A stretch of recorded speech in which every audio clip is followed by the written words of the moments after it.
भजमन नारायण नारायण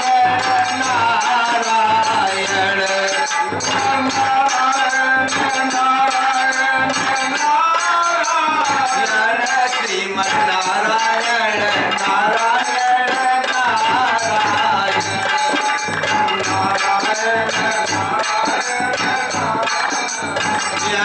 लक्ष्मी नारायण नारायण नारायण लक्ष्मी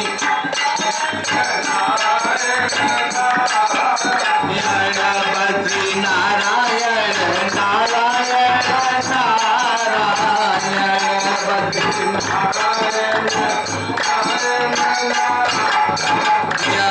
श्रीमन नारायण नारायण नारायण श्रीमन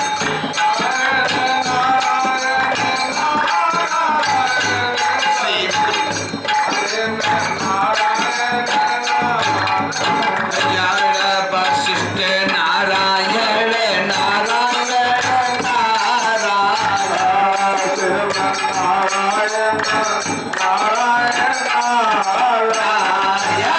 शेष नारायण नारायण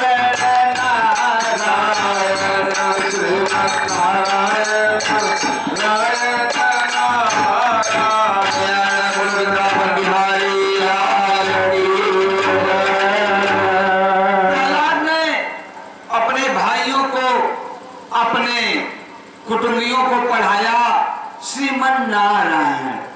नारायण को भैया नारायण करने से मुक्ति मिल जाएगी। मुक्ति का साधन खोजो। हम लोग का पाप था जो हम लोग एक राक्षस के घर में आकर के जन्म ले लिए। संग्रामक जब आए तो देखे विद्यालय की काया पलट गई है। जो मॉनिटर है ऊंची कुर्सी में बैठ करके सबको पढ़ा रहा है श्रीमन नारायण नारायण नारायण।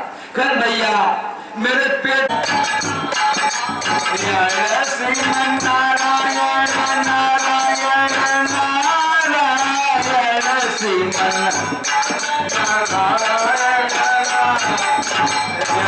श्रीमन नारायण नारायण नारायण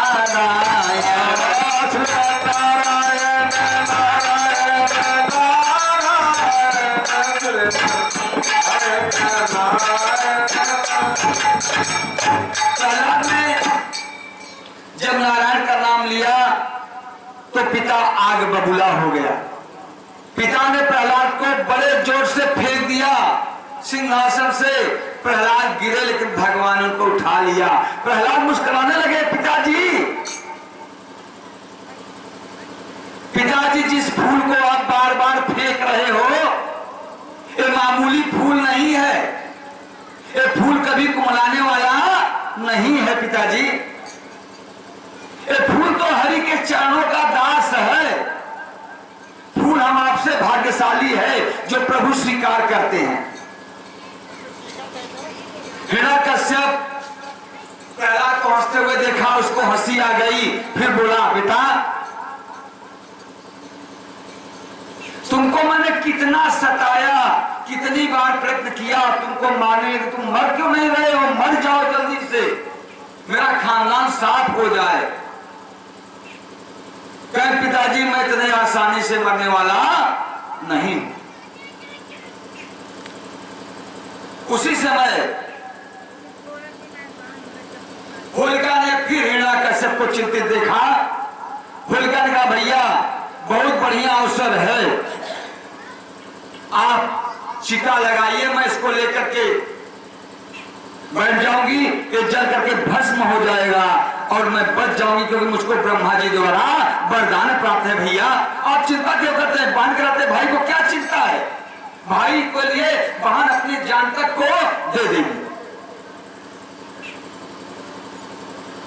इतने में चिता लगाई गई, युक्ति सूझी। चिता में होलिका ने प्रहलाद को बड़े प्रेम से गोदी में बिठाया। बेटा प्रहलाद आओ, मैं तुम्हारी बुआ हूं ना, बुआ की गोदी में आ जाओ बेटा। आओ बेटा, आज मैं तुमको बहुत बढ़िया खेला दिखाऊंगी। होलिका ने बहुत से प्रहलाद को समझाया। प्रहलाद ने कहा ठीक है बुआ, मैं भी तुम्हारी गोद में आ रहा हूं, क्योंकि तुमको भी हमें मुक्त करना है। प्रहलाद होलिका की गोदी में बैठ गए भैया।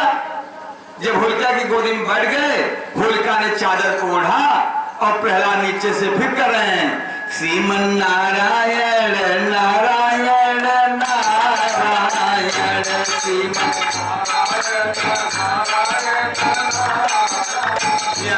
श्रीमन नारायण नारायण नारायण श्रीमन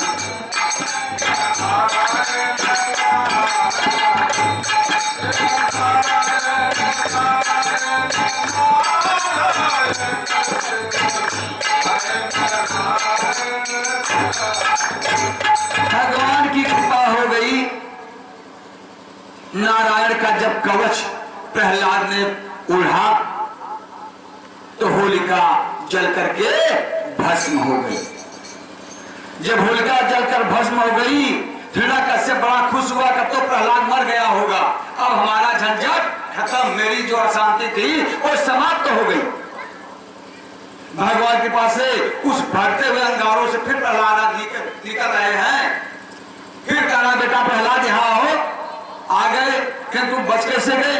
क्या मैं पता नहीं पिताजी, हम तो भगवान की शरण में हैं, हमें हमारी रक्षा भगवान करते हैं। जो भगवान का भक्त है ना, उसकी रक्षा भगवान करते हैं। कैसे? अनन्या चिंतन तो माम जे जना है परुपासते तेसा नित्याभियुक्ता नाम योगक्षेम वहां में हम। जो सबको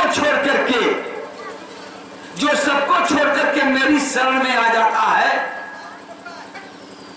जो संसार से निराश हो जाता है, जो संसार से दुखी हो जाता है, जिसको सारा संसार छोड़ देता है, उसको मैं अपना लेता हूं। भगवान ने कहा उसको मैं अपना लेता हूं। तेसा नित्या अभियुक्ता नाम योगक्षेम वहां में हम।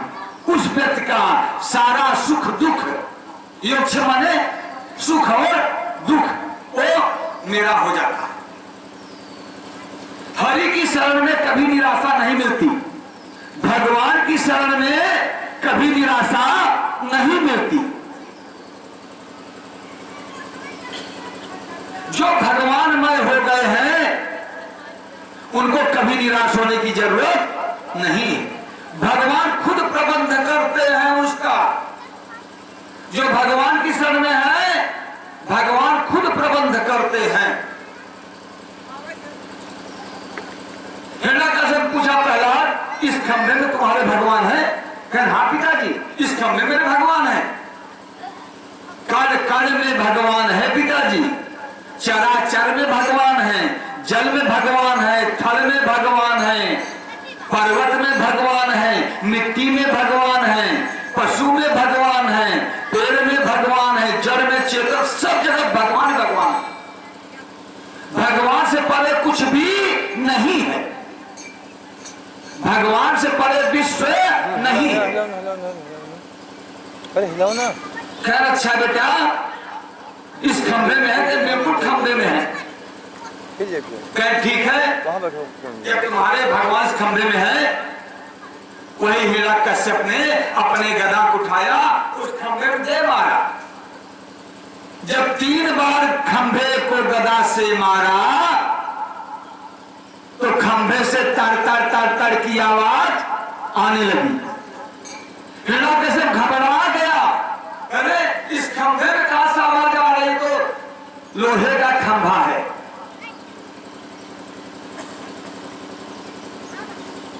प्रहलाद ने कहा हरि ओम तत्सत, हरि ओम तत्सत, हरि ओम तत्सत।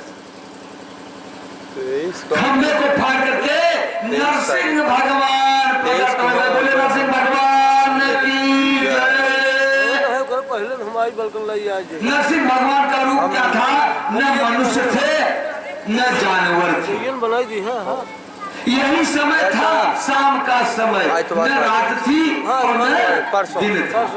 परसों हमारे पास 12 नरसिंह भगवान ने देखा 12-1 बजे तक रहा दुकान पर। हिरण्यकश्यप 12 बजे आई जयपुर हो रहा है, भाग रहा है, परसों लेकिन उनको उसी देवही पे पकड़े नहीं, परसों नहीं बुलाए हैं। और न पृथ्वी पे मारू न आकाश में मारू। 12 बजे आ गया हमसे बैठा लिए और बैठा करके न मैं शस्त्र से मरूं न मैं अस्त्र से मरूं, अपने नाखून से उसके सीने को फाड़। जब नाखून सीने से फाड़ दिए उसकी मृत्यु हो गई। देवताओं ने फूलों की वर्षा किया, नगाड़े बजने लगे, भजन कीर्तन होने लगा। उसके बाद अंत में नरसिंह भगवान प्रहलाद से कहे, बेटा प्रहलाद तुम वर मांगो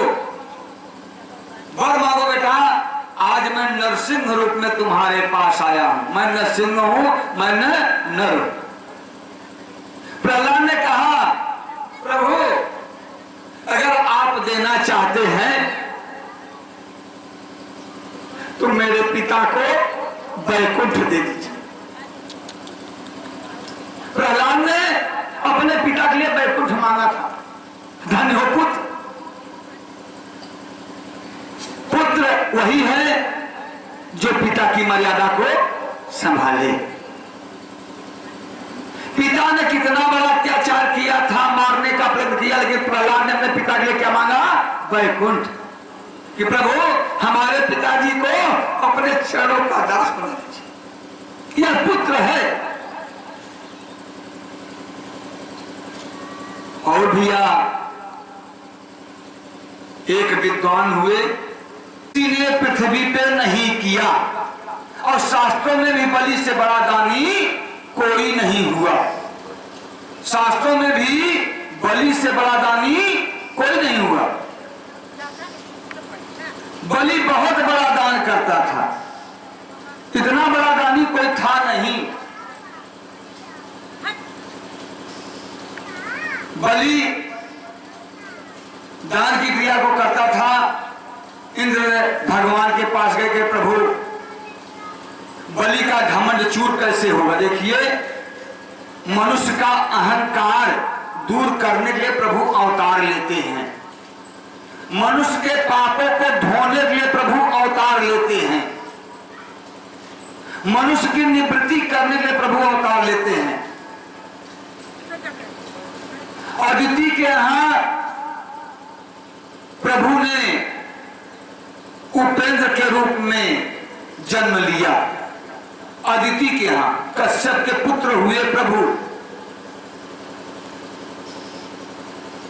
अदिति वरदान मांगी थी कि प्रभु आप हमारे यहां पुत्र रूप में आइए। वो भी अब 52 अंगुल के थे। कितनी उम्र थी? 52 अंगुल की लंबाई थी उनकी। अदिति को समझा करके छत्र लेकर के और लंगोटी बांध करके चले गए बलि की सभा में। बलि की सभा में जा रहे हैं तो बलि देखा कि एक तेज हमारे सामने चला आ रहा है। बलि चकित हो गया, कहा साक्षात सूर्य देव हमारे यहां आ रहे हैं। वामन देव पहुंचे, बलि की पुत्री थी। पुत्री ने भगवान को देखा तो मन में कह रही है कि ऐसा पुत्र अगर मेरे पास होता तो मैं खुद खिलाती। भगवान ने कहा तुम्हारी मनोकामना मैं अवश्य पूर्ण करूंगा। भगवान ने पाद्य अर्घ्य से वामन देव का सत्कार किया, अतिथि सत्कार किया। तब पूछे प्रभु किस कारण आप आए? कहें भैया मैं ब्राह्मण हूं, मैं यज्ञ करूंगा, मुझको थोड़ी सी पृथ्वी चाहिए यज्ञ के लिए। कहें प्रभु अरे थोड़ी सी बात है तो ले लीजिए। न ज्यादा 3 पर पृथ्वी चाहिए हमको, 3 पर। ठीक है प्रभु मैं दे दूंगा। शुक्राचार्य जी जान गए कि ये कोई मामूली व्यक्ति नहीं है। शुक्राचार्य जी तुरंत बलि को समझाना, बेटा इनके चक्कर में मत फंसना, ये विष्णु हैं, ये तुम्हें छलने के लिए आए हैं, तुम्हें लूटने के लिए आए हुए हैं। ये मामूली ब्राह्मण नहीं है, ये ब्राह्मण के भगवान हैं। क्योंकि भगवान कहते हैं कि गो और ब्राह्मण के लिए ही मैं अवतार लेता हूं, ब्राह्मण के कल्याण के लिए मैं अवतार लेता हूं, गैया के कल्याण के लिए मैं अवतार लेता हूं। शुक्राचार्य बार बार बलि को मना कर, बलि माने कि नहीं, अपनी पत्नी से कहा कि तुम जल्दी से आंगन को लीपो और लीप करके आज ब्राह्मण देवता को मैं दान दूंगी। ये ब्राह्मण देवता फिर हमको कहां मिलेंगे? ऐसा मुखमंडल तो मैं पहली बार देख रहा हूं। लीपी गई पृथ्वी, शुक्राचार्य जी परेशान है, मत दो मत दो मत दो, कुछ मत दो। ये नारायण है नारायण, लेकिन वो मान नहीं रहा है। उसने सोचा कि मैं आज इनको सब कुछ दे दूंगा, अपने पास मैं कुछ नहीं रखूंगा। निर्मल जन सो मोहि पावा, मोहि कपट छल छिद्र न भावा। बलि आज एकदम निष्काम भाव से प्रभु की मर्यादा को, उनके पैर को धो रहा है। निष्काम भाव से देखिए, भक्ति अगर निष्काम भाव से होती है तो तुरंत प्रकार की सिद्धि हो जाती है, न चाहते हुए भी। जैसे आप जाड़े के महीने में कौड़ा ताप रहे हैं और आपका ध्यान नहीं है, कौड़ा ताप रहे लेकिन आपका ध्यान कौड़े पे नहीं है, और आपके अंगुली में जरा से अग्नि छुआ तो आपने सट से खींचा है, मैं तो जल गया न। ऐसा होता है अनजाने में, मैं जल गया। उसी प्रकार से आपको प्रभु बताते नहीं कि मैं तुमको देने वाला हूं या मैं तुम्हारा लेने वाला हूं, ये भी नहीं बताते कि मैं तुमको देने वाला हूं और मैं तुम्हारा लेने वाला हूं, दोनों नहीं बताते हैं। और झट से दे देते हैं और झट से खींच लेते हैं। किस लिए देते हैं? परीक्षा लेने के लिए कि भक्त हमारी संपत्ति के द्वारा संपत्तिशाली हुआ, मेरी संपत्ति के द्वारा यह संपत्तिशाली हुआ, तो देखें क्या ये समर्पित है।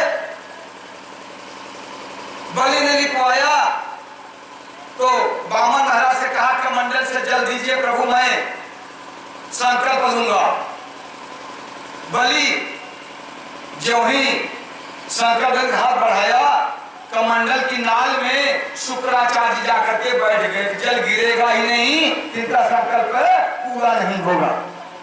अब बार बार बामन महाराज जल को गिरा रहे हैं, जल को गिरा रहे हैं, जल गिर नहीं रहा है। भगवान जान गए कि अब इनका भी कुछ करना पड़ेगा। तो भैया कुछ का डंठा, जो कुछ का सरकंडा होता है, कहे कि हमारी टोटिया में कुछ फंस गया है, इसको निकाल दें। भगवान ने कुछ के डाब को लिया और जो ही